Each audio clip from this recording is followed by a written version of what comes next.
Horrors of Thanksgiving and America as a white future minority. Coming up. Far and away the most massive genocide in the history of the world.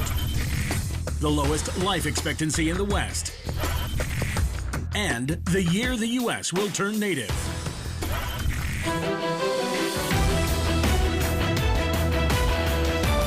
Virtually none of Thanksgiving has an ounce of accuracy, notes the bestseller Lies My Teacher Told Me. The idea of Europe bringing civilization to the Americas simply flips truth on its head.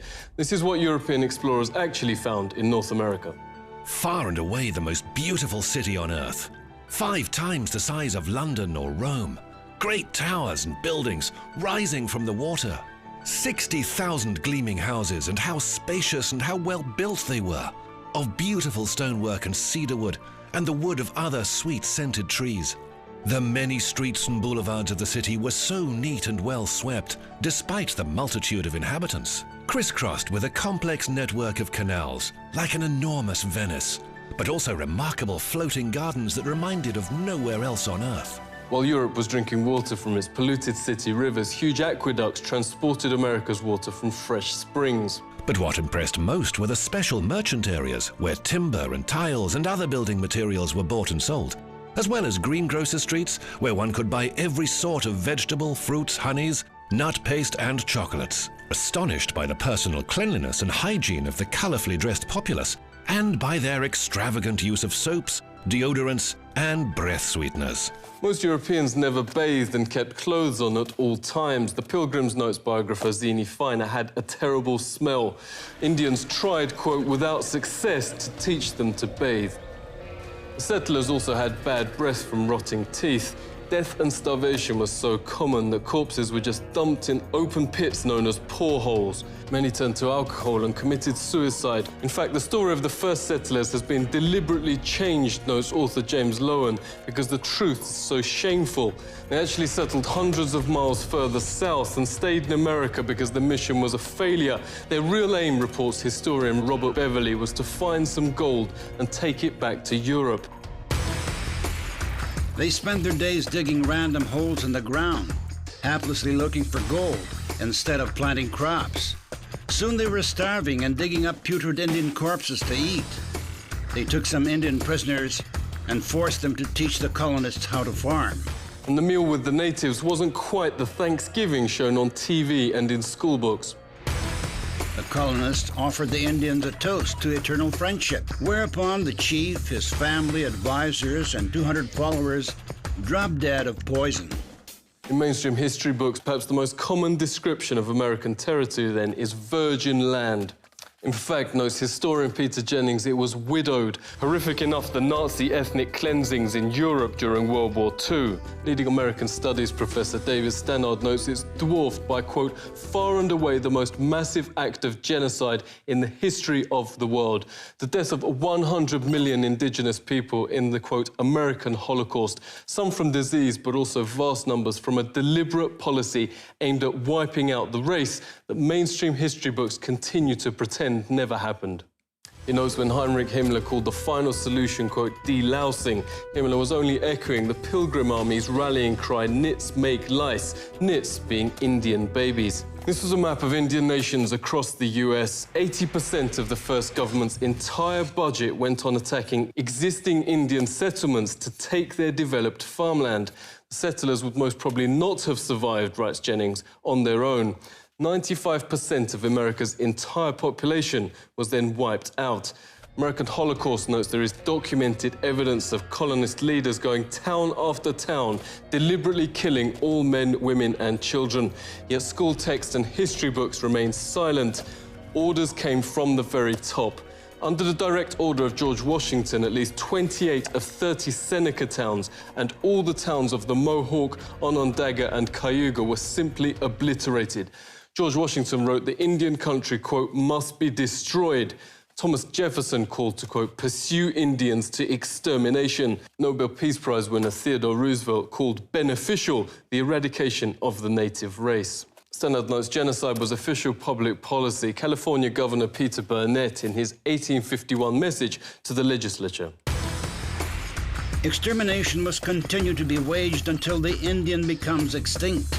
Another governor issued the public proclamation to, quote, pursue, kill and destroy all Indians. A witness notes the ensuing bloodbath practically wiped out the native race. The whites shoot them down like wolves, men, women and children, wherever they could find them.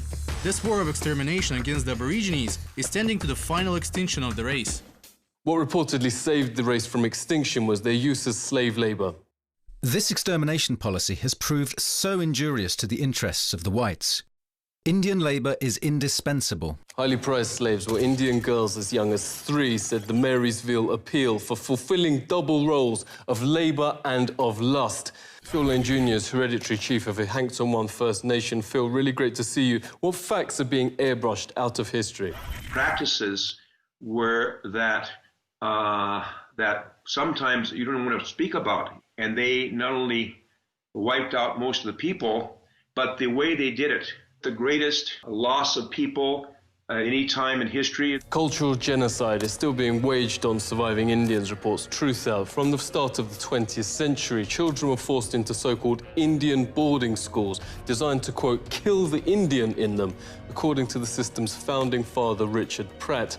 Indians are obliged to change their name to a Western one like Tom, made to dress and style their hair like whites. Indigenous Americans are also forced to adopt Christianity and all other parts of Western culture. Lenore Stefan witnessed the abuse firsthand. Thank you so much for speaking to us. Can you tell us what happened? Federal policy here was to take the Indian out of the person. They beat the language out of like my father. He grew up his whole life, his hands were kind of bent. As a result, he used to talk our native language, but he never wanted me to learn. I consider myself a recovering Catholic because of, the sexual abuse that I experienced, from the Catholic Church. Daniel Sheehan says the genocide is continuing. He's helped start the Lakota Child Rescue Project to stop the forcible removal of Indian children. Daniel, thanks a lot for coming on. Could you tell us what is happening to the children?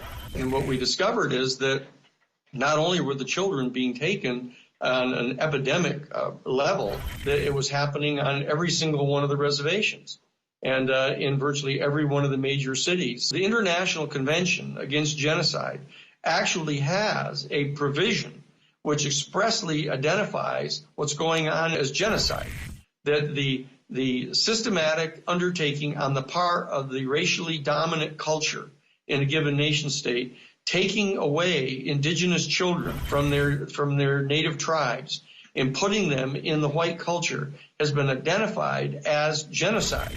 Even the Supreme Court still upholds natives' second-class status to this day, writes noted legal scholar Robert Williams. He joins us now. It's really great to speak to you. Can you give us some examples? 1 out of 3 Indian women will be raped during their lifetime. In 86% of those cases, the victims report that it's a non-Indian that perpetuated the sexual assault or the rape. This has been traced directly to the inability of tribes to prosecute these crimes. One of the points I make in my book, Savage Anxieties, is that if you look at the history of the more civilized nations treatments, so-called more civilized nations treatments of indigenous peoples, it really makes you wonder who are the savages and who are the more civilized. One very famous study done found that every single treaty that the United States had negotiated with tribes had in fact been breached at one time or another or had been violated. Supreme Court said they had no property rights and therefore no rights to just compensation. And there was some horrible language in the opinion about how the court recognized that everyone knows that the savage tribes of America were conquered and the treaties were really meaningless anyway. So it's this perpetuation of these stereotypes in this case, which is still valid law in the United States. It's still a valid precedent. And so they drink it, but it's actually hairspray. Native Indians now have the highest rate of suicide and pandemics of cancer in the Western Hemisphere. At 44, life expectancy is lower than Afghanistan and around the same as Europe at the time of the Pilgrims. For an official banquet to celebrate 350 years since Pilgrims landed, authorities invited native Indian Frank James to speak. But when they saw his speech taken from a settler's own account of what really happened, they wouldn't let him read it. The Pilgrims had hardly explored the shores 4 days before they robbed the graves of my ancestors and stole their corn, wheat, and beans. The Indians knew this fact, yet welcomed and befriended the settlers, little knowing that they would be killed by the settlers' guns. What has happened cannot be changed, but today we work toward a better America, a more Indian America, where people and nature are once again important. Frank has helped start a national day of mourning each Thanksgiving, a protest over the Plymouth Harbour and Mayflower replica. On the West Coast, thousands also gather for Un-Thanksgiving Day, calling on the US to honour treaties promising Indian rights and international law. The American government faces increasing domestic and international pressure. The Supreme Court has reaffirmed the validity of the Treaty of Fort Laramie, giving Indians rights over the area. The United Nations, despite 4 countries voting against, Australia, New Zealand, Canada and the United States, passed a resolution declaring Indigenous peoples' right to self-rule. The UN is also calling for the states to return to Indian tribes their stolen land. The massacre movement wants to bring Indigenous people of America in a single nation without, it says, the artificial borders created by Europeans. Movement's director, Olenteska Lepoka, joins us. Really great to see you. You say the demographics are on your side.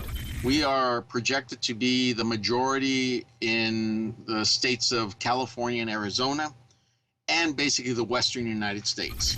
In the next 50 years, we're going to be the majority in the United States of America. For the European who's scared about all this, I'd say pull a seat over, because that's what we've been doing for 500 years. We've been scared of all of the monstrosities that Europeans have done to us. They've exterminated 95% of our population. They've stolen 100% of our land. They've left us in poverty on our own land.